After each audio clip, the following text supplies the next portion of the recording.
Good morning, and welcome to another edition of Brewin on Broad Street. I'm Steve Snyder, entrepreneur in residence here at Gesmer.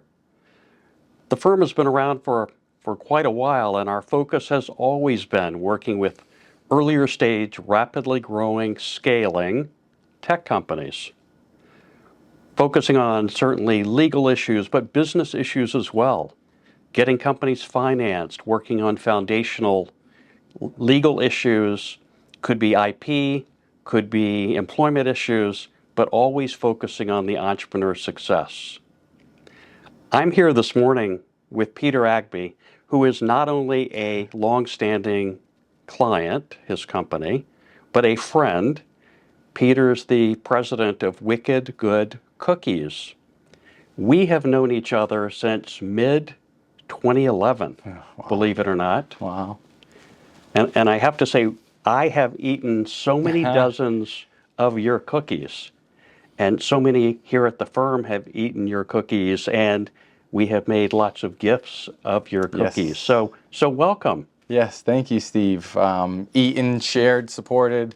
Thank you very much for all of that, and thank you for having me. Listening to the intro, first I had to double check to make sure I'm in the right place. You know, the early stage. And in high tech, I'm like, oh boy, we don't meet any of those boxes, but scaling and attention to scale, we definitely check that box. And we've been working with you, like you said, since 2011, and really with the focus of how can we help this, you get upset with me sometime for saying this, cookie company grow and scale, where we're not a cookie company, we're a cookie company that uses tech and marketing. That's exactly right, because you said, as I was describing the firm, you're thinking you're just a cookie company. However, if I were to walk in the front door of your building, I would say, wait a minute, this is just a cookie company. But for those who don't know, Wicked Good Cookies can put any image on a cookie that you see on a computer screen. Any image. And so there is a printing technology. You have your own formulas for edible inks. Oh, yeah. While you are a cookie company and a baker of cookies, right? You are also a tech company.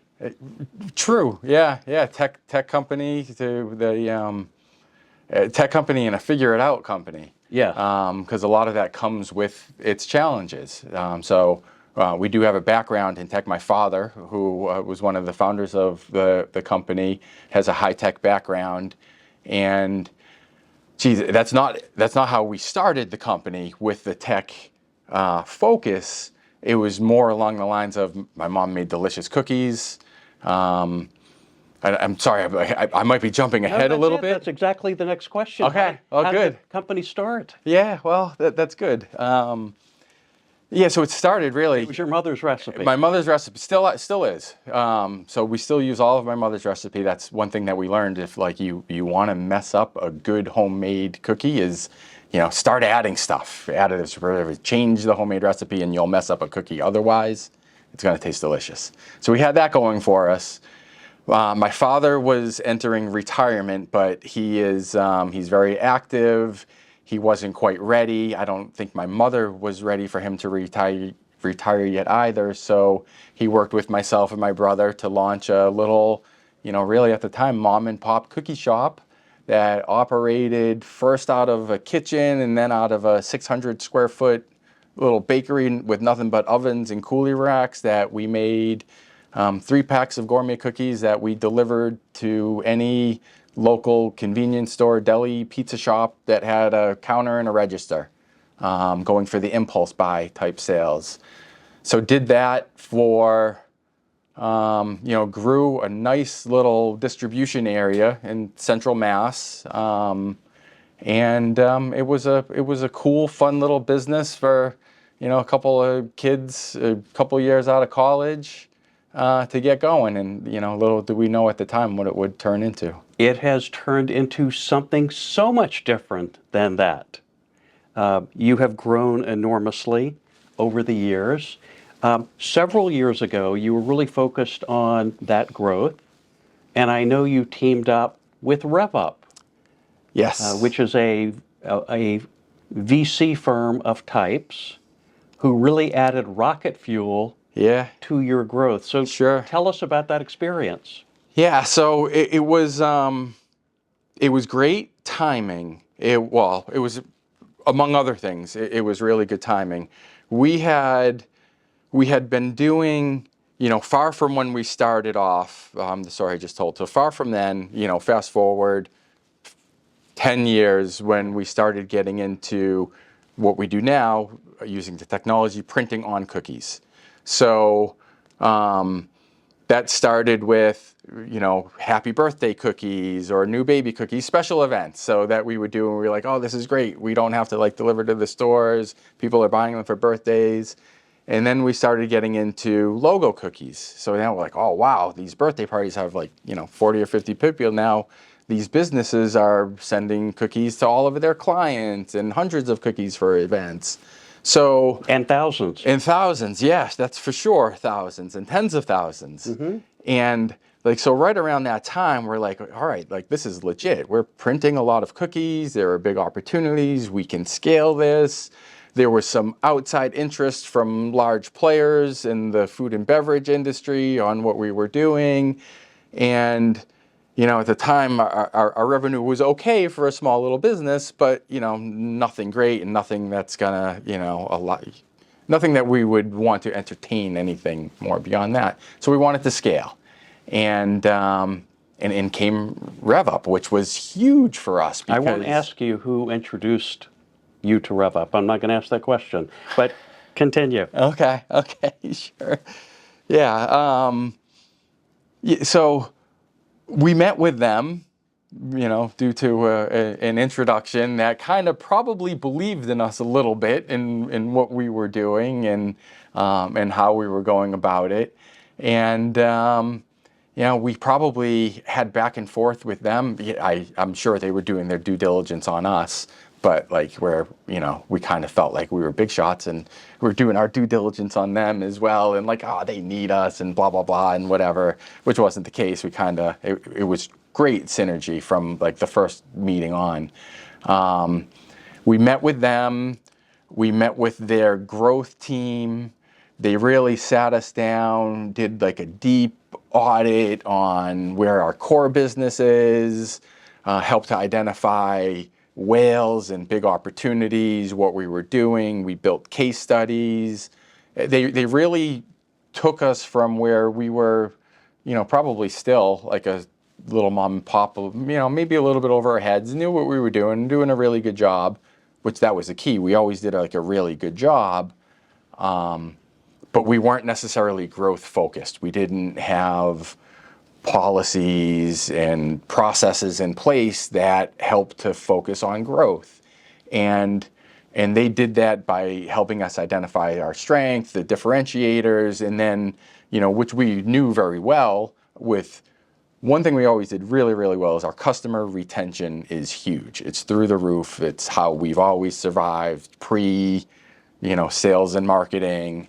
And RevUp put a team together with us to focus on taking what we do and now getting it out there. The best, most efficient ways to get it out there, which was a combination of things, largely digital marketing, but a mix of search, social, email, retention campaigns, stuff that we always wanted to do, but got distracted because we were busy, doing in the cookie shop. And so that was a pretty huge moment. And your growth was phenomenal. Yeah, growth was phenomenal. So it was probably from when we engaged with them until the contract up, we a little more than 2.5 times growth. Fabulous. Yeah. Really fabulous. Yeah, so it was good. And hopefully they agree. They do agree. Nice. You or one of their Wicked Good Cookies is one of their favorite portfolio companies. Yeah. That's so probably thanks to my mom's cookies. usually. Thanks to your mom's cookies. I just want to know, does she get a royalty for every cookie Oh, that's sold? I mean, I isn't won't bring that up. yeah, isn't the pride and love enough?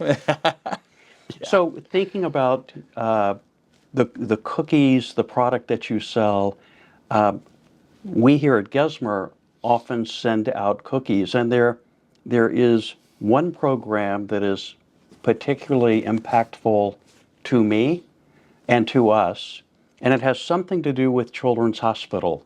Would you tell us a little bit Yeah, about that? yeah, sure. So that's great, and that's always. I'll tell you, we look forward to working with you.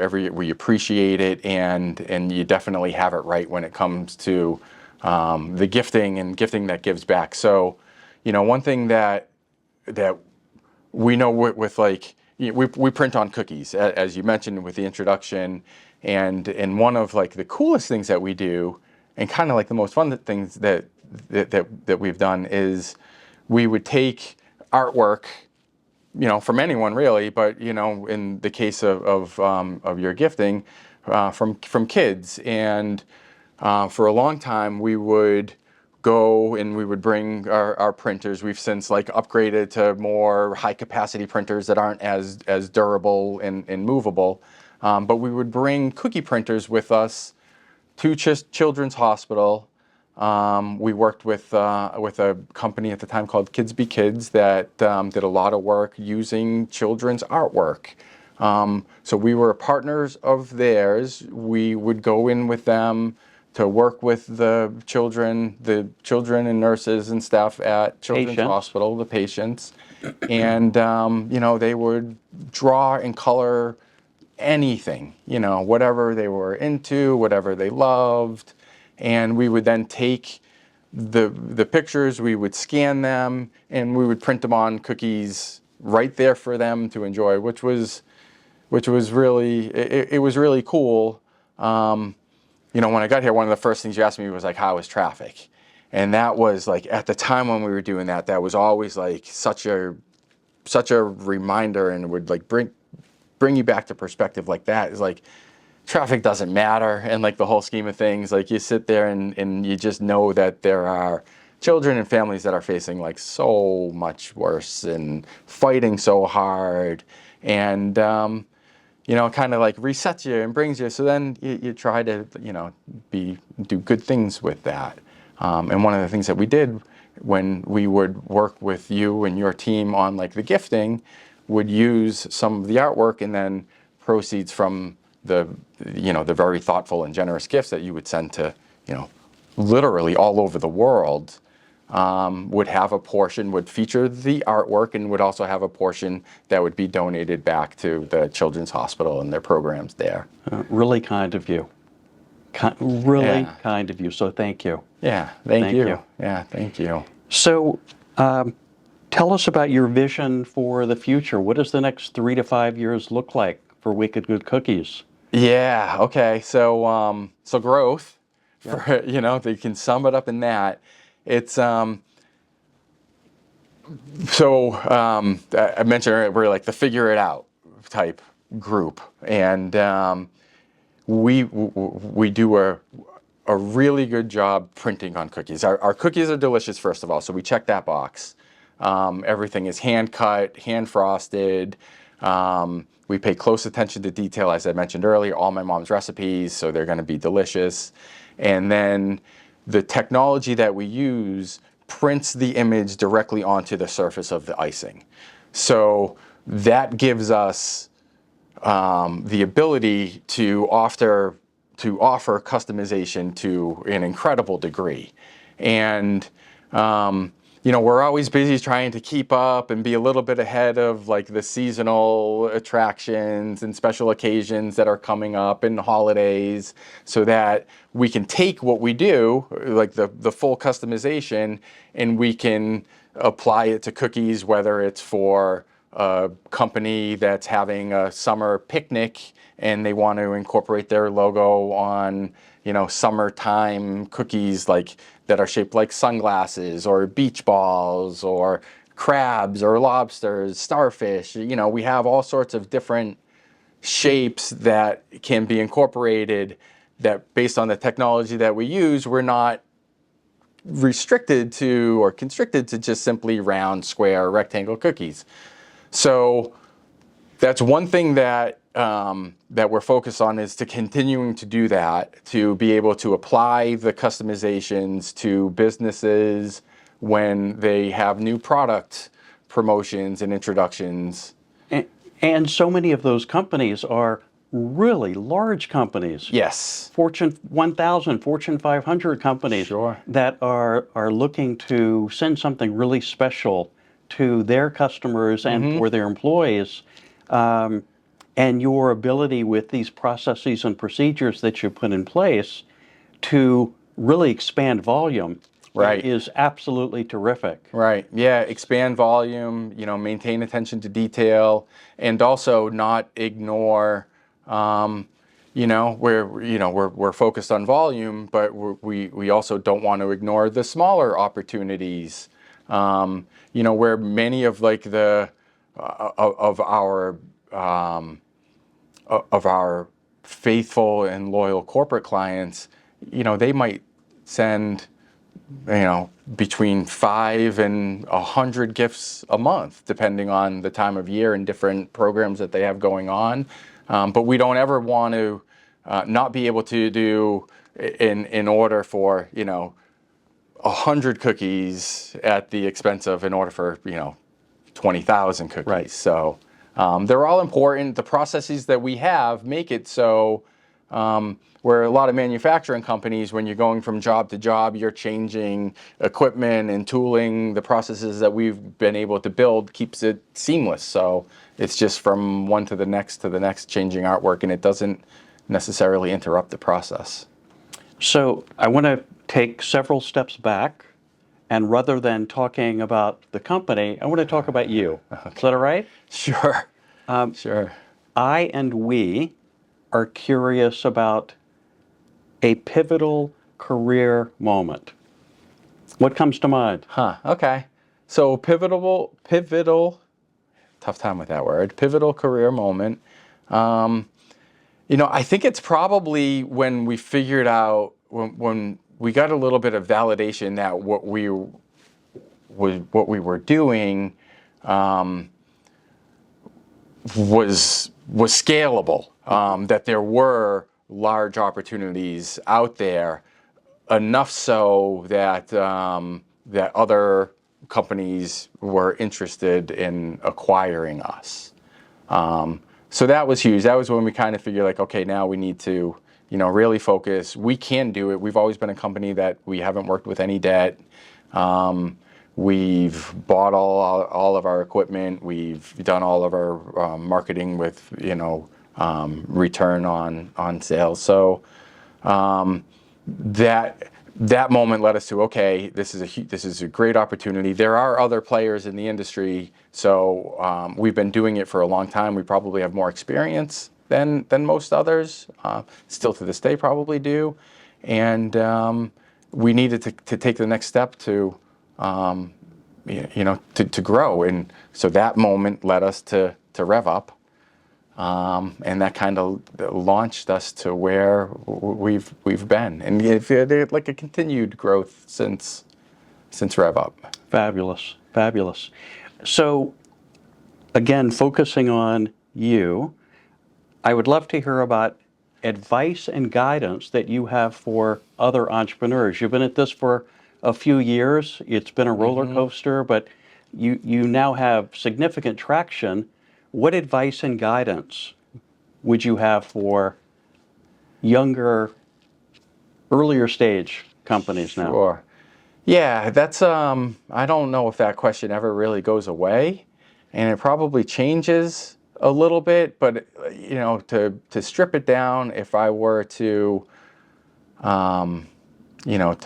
to bottom line, I would say to figure out what's most important to you, your goals across the board, business, family, your life, and work hard. Like work hard to make sure that what you're doing is aligned with what your interests are. work hard to make sure that like you don't pursue all of that at the expense of everything around you, because you know your goals and your interests should align with your family, and should have part of that where like you know your family is part of the picture, you know, not just align with what they want, but like how you want them, like what experiences you want to have with them and to be able to have. So to never lose focus of that, and then to just be able to do everything that you can to understand that like you need a team, you know, you need a great team around you, and you need to understand like their goals and their interests and, you know, their challenges and demands, and just make sure that you're all working together and have like everyone's best interest in mind.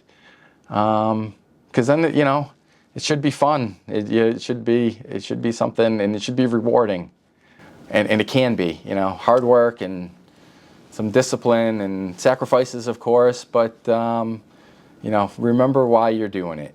And team is critically important, and having everyone rowing together, yeah, for sure, is critically important. Yeah. You mentioned family, and I will often ask in these conversations about your favorite things to do, one's favorite things to do. When I ask you about your favorite things to do, I already know what you're going to say. What are your favorite things to do? Yeah, well, I mean, I could give like my wife and kids a hard time to say that like my absolute favorite thing to do is to walk my dog. That's not what I Yeah, expected. no. I know, but you know, along with like the small business and everything, and you know, one of my favorite things to do was to like, you know, be there for all like the really cool things that my kids have done throughout their lives. And like, yes. You know, right now my son's going to be 21 in a month. He's going to be a junior at BU, loves it. He's a great kid, hard worker. He was a gymnast growing up, incredibly demanding sport. But man, that kid was disciplined. He was good. He would, you know, he would work hard, like the definition of hard work. So to be able to like go and travel and like see all of that, and then see how that influenced him in high school and then throughout high school, and now, you know, what it instilled with him with his habits and his work ethic and his discipline. He's excelling at school. Like, you know, I was able to do that. That was awesome. The same thing with my daughter. She's going to be a sophomore in college, and that kid was so active, like growing up, loved everything, played everything. Field hockey and softball, is a great little softball player. You know, from when she started playing softball at like 10 years old into now she's still playing at Plymouth State, I've never missed like a single game. And she probably, you know, would like to not see me there all the time, but that's kind of cool. You know, it's like, yeah, that was pretty cool. And you wouldn't otherwise be able to do that if like I didn't have, you know, the work situation that I did, the support from the other people at work, from, you know, from everyone. So that was kind of cool. And, you know, nobody realizes it like at the time. And I think I went through like 10 years where I'm like, oh, this is a small window. Can't do it forever. But it was pretty cool. It was fun. I'm not surprised at how passionate, smart, and focused and driven your kids are. Yeah. Because for better or worse, I know where it comes from. Yeah. So. Yeah, they get the looks from mom, and this, I guess, stubbornness from me, maybe. You know? Drive, maybe. Yeah. Hopefully. Well, this has been a treat. Thank you so much for joining me this morning. Yeah, thank you. I will suggest that everyone that's watching go to the Wicked Good Cookies website. How will they find that? wickedgoodcookies.com. That was easy. Yeah, well, we confuse easy, so. wickedgoodcookies.com. Fabulous cookies, and really special, particularly with their relationship with Children's Hospital and having those cookies from the kids. Again, thank you so much, and thank you for being here in this edition of Brewin on Broad Street. Thanks so much. Thank you.